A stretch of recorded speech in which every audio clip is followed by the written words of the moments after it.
I stood in the elegant foyer of the Grand Plaza Hotel, adjusting my simple black suit, Armani, though they'd never recognize that.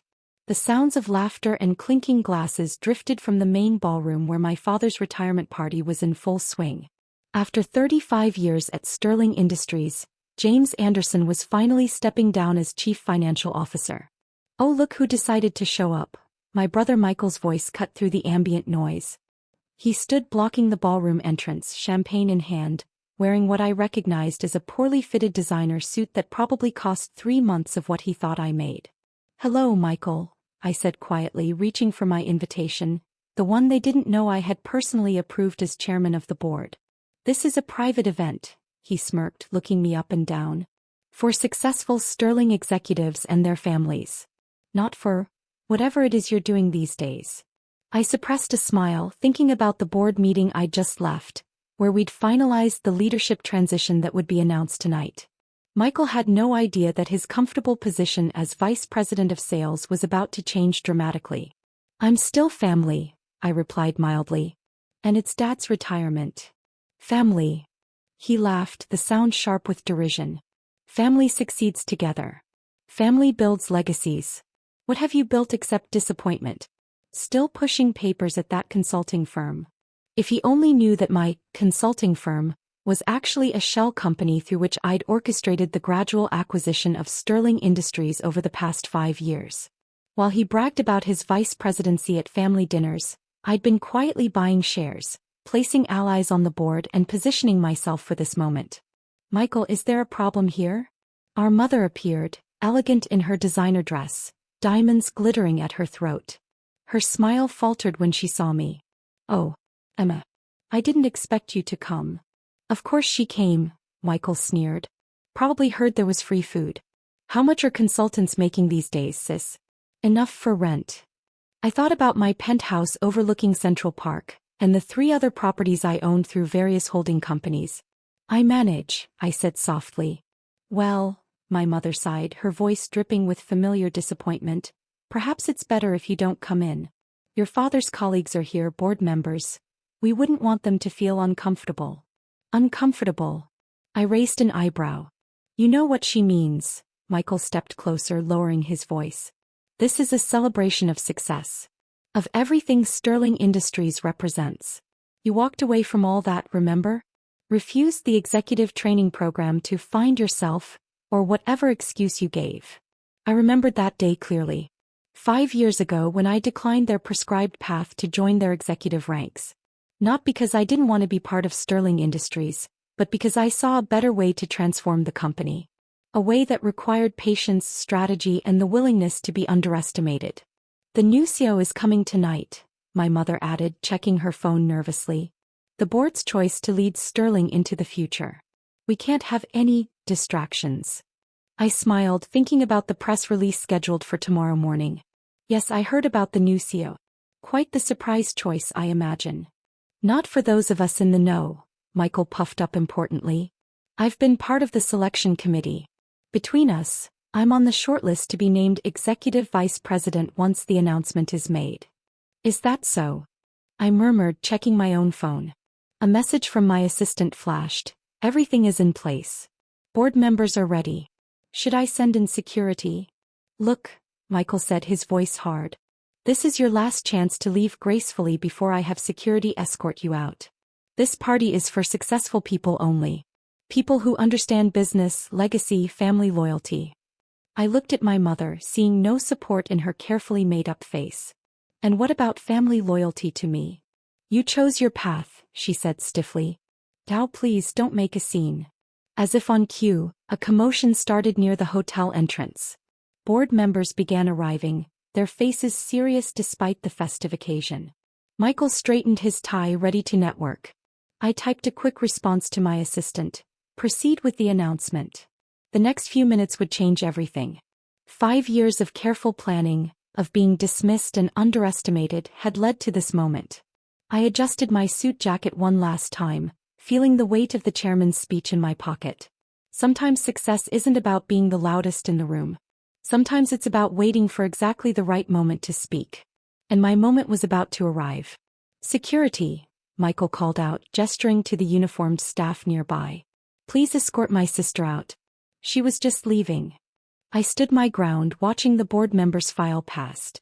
Each one nodded slightly in my direction, a gesture my family completely misinterpreted as pity. The atmosphere shifted suddenly as the hotel doors opened again. A buzz of anticipation swept through the foyer. The new CEO had arrived. Michael's face lit up with opportunistic excitement. My mother quickly checked her makeup in a compact mirror. Neither of them noticed my small smile as footsteps approached behind them. After all, Michael said, turning back to me with one final sneer, this is for successful people only. Indeed it is, a new voice agreed. Which is exactly why the chairman of the board should be here, don't you think? The look on their faces as they turned around was worth every second of the past 5 years. Sometimes revenge isn't about proving people wrong. Sometimes it's about letting them prove themselves wrong while you build something greater than they could imagine. And my building was just beginning. The silence that followed was deafening. Michael's champagne glass trembled slightly in his hand as he stared at Thomas Bennett, Sterling Industries' outgoing CEO, who had just referred to me as chairman of the board. There must be some mistake, my mother managed, her social smile cracking at the edges. She's just the majority shareholder of Sterling Industries, Thomas finished smoothly, and the driving force behind our company's remarkable transformation over the past 5 years. Though I suppose she never mentioned that during your family dinners. I watched the color drain from Michael's face as the reality of the situation began to sink in. His grip on the champagne glass tightened until his knuckles turned white. That's impossible, he whispered. I'm on the selection committee. I've been in all the meetings about the new CEO and leadership structure. All the meetings we wanted you to be in, I corrected him gently. Though you might have noticed something if you'd spent less time bragging about your position and more time actually reading the quarterly reports. Thomas gestured and my assistant Sarah appeared with a leather portfolio. Perhaps we should move this discussion into the ballroom? After all, the chairman needs to give a speech about the company's new direction. My mother's hand shot out, grabbing my arm. Emma, darling. Her voice had shifted to the sugary tone she used when trying to manipulate situations. Why didn't you tell us? We're family. Family. I carefully removed her hand. Like when you told the board I was emotionally unstable after I declined the executive training program. Or when Michael spread rumors about my failed consulting business to anyone who would listen. The portfolio Sarah handed me contained documents I'd been preparing for months. Organization charts, transition plans, and most importantly, the announcement of Sterling's new CEO. Mr. Anderson. Thomas called out as we entered the ballroom. My father turned from his conversation with board members, his face freezing when he saw me. What is she doing here? He demanded, years of dismissal evident in his tone. Michael, I thought you were handling the guest list. Actually, James, Thomas said firmly, your daughter is here to make an important announcement. As chairman of the board, it's her privilege to introduce Sterling's new CEO. The champagne glass finally slipped from Michael's grip, shattering on the marble floor. The sound echoed through the suddenly silent ballroom. Chairman, my father's voice cracked. But that's impossible. The chairman is. Me, I finished quietly. Has been for the past year, ever since my holding companies acquired controlling interest in Sterling Industries. The ballroom had become very still. Executives and board members watched the family drama unfold with barely concealed interest. My father's retirement party had just become something much more significant. Those holding companies, Michael's voice was barely a whisper. The ones that kept buying up shares. That was you? I nodded, opening the portfolio. Phoenix Ventures, Sterling Capital Management, and about a dozen others. All carefully constructed to avoid drawing attention while I rebuilt this company from the inside out. Rebuilt? My father's face had turned an alarming shade of red. Sterling Industries was perfect the way it was. Perfect. I raised an eyebrow. The outdated technology, the bloated management structure, the declining market share? Is that your definition of perfect, Dad? Thomas stepped forward. Your daughter has done what none of us had the courage to do. She saw Sterling's potential and took action. Our stock price has doubled since she began implementing changes through her holding companies. My mother, ever the social survivor, attempted to salvage the situation. Well, of course she did. We always knew Emma had potential. Didn't we, James? Michael? But my father and brother stood frozen, watching as board members and executives began gathering around me, their respect evident in every gesture and word. The announcement, Sarah reminded me softly, nodding toward the podium set up at the front of the ballroom. I straightened my jacket and walked toward the stage, feeling the weight of every step. 5 years of careful planning had led to this moment. 5 years of being dismissed, underestimated, and excluded. Ladies and gentlemen, I began, my voice carrying clearly through the silent room. We're here tonight not just to celebrate my father's retirement, but to announce Sterling Industries' next chapter. I paused, looking directly at Michael, who had always assumed he was next in line for leadership. It's my privilege to introduce Sterling's new Chief Executive Officer. The room held its breath. My father gripped his chair for support. Michael's face showed a desperate hope that somehow, despite everything, he might still be chosen. Sometimes success isn't about proving people wrong. Sometimes it's about proving yourself right in ways they never imagined possible. And my proof was just beginning. Please welcome Sterling Industries' new Chief Executive Officer, Diana Martinez. A tall woman in an impeccable suit stepped forward from among the board members. She had been my mentor at the consulting firm, actually one of the most successful private equity firms in New York, and had helped orchestrate Sterling's transformation from the shadows. Michael's face contorted with shock and rage. Her? But I was supposed to be executive vice president? I finished for him. That position has been eliminated in our new structure. In fact, Michael, we'll need to discuss your role in the company first thing Monday morning. Our father stumbled forward. You can't do this. I built this company. No, Dad. Grandfather built this company. You inherited it and maintained the status quo for 30 years while our competitors innovated and evolved. I'm simply bringing Sterling into the modern era. Diana took the podium, her presence commanding immediate attention. Under Emma's leadership as chairman, we've already begun implementing changes that have increased our market value by 200%. Our new structure will streamline operations, modernize our technology, and position Sterling as an industry leader for the next generation. I watched my mother's social instincts kick in as she realized where the power now lay. She began moving toward me, but I held up my hand to stop her. The time for family manipulations is over, I said quietly. This is business. The evening proceeded according to plan. Diana outlined our vision for Sterling's future while I watched my family's carefully constructed world crumble. Michael sat slumped at a corner table, emptying champagne glasses. Our father stood rigid, his retirement celebration transformed into a testament to his outdated leadership. Near the end of the evening, Thomas approached me with a knowing smile.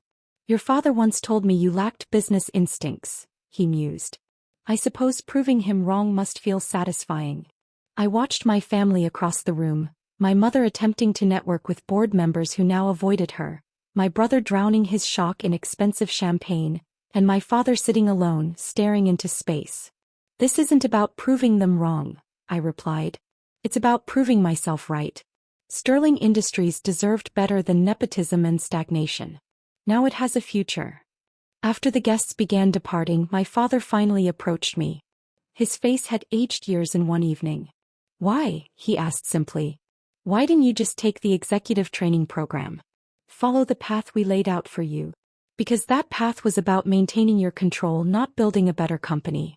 I gathered my documents, preparing to leave. The board meeting is at 9 a.m. Monday. We'll be announcing the restructuring plan. You're welcome to attend, as a shareholder. As I turned to go, Michael stumbled over. You can't just throw away family loyalty. I paused at the door. Loyalty works both ways, Michael. You all chose your path 5 years ago when you decided I wasn't worth respecting. I chose mine. The difference is I chose to build something greater than personal pride. Diana joined me, car keys in hand. Ready, Chairman? I looked one last time at my family. The power dynamics of decades now completely reversed. The company car service will be discontinued next week, I informed them. You might want to arrange alternative transportation. Walking out of the Grand Plaza Hotel, I felt no triumph, no vindictive pleasure. Success isn't about revenge. It's about vision, determination, and the courage to be underestimated while you build something extraordinary. Monday morning would bring new challenges, restructuring announcements, market reactions, personnel changes. But for now I had one last stop to make. Take me to the office, I told Diana. I want to review the transition documents again. She smiled knowingly. Still the hardest worker in the room even after becoming chairman? Especially after becoming chairman, I corrected her. Success isn't a destination, it's a responsibility. As our car pulled away from the hotel, I saw my family emerging, looking lost in their expensive clothes and shattered assumptions. They had wanted me to fit into their story of success.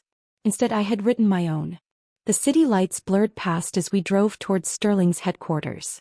Tomorrow would bring new challenges, new opportunities, new chances to prove that true success isn't about who you were born to be, it's about who you choose to become. In the end they had kicked me out of a retirement party. I had given them a master class in business instead. Sometimes the best revenge isn't revenge at all. It's excellence. I watched through the rearview mirror as my father finally got into his car, his shoulders slumped in a way I'd never seen before. For a moment my hand moved toward my phone, an old reflex to check if he was okay. But I stopped myself. Second thoughts? Diana asked, noticing my hesitation. No, I said firmly. Just remembering something my grandfather told me before he died. He said, Emma, sometimes the hardest part of leadership is knowing when to let go of the past to build a better future. Diana nodded. Wise man. Is that why you kept his original desk in your office? Yes. And tomorrow, I'm having it moved to the company museum along with the original Sterling Industries sign.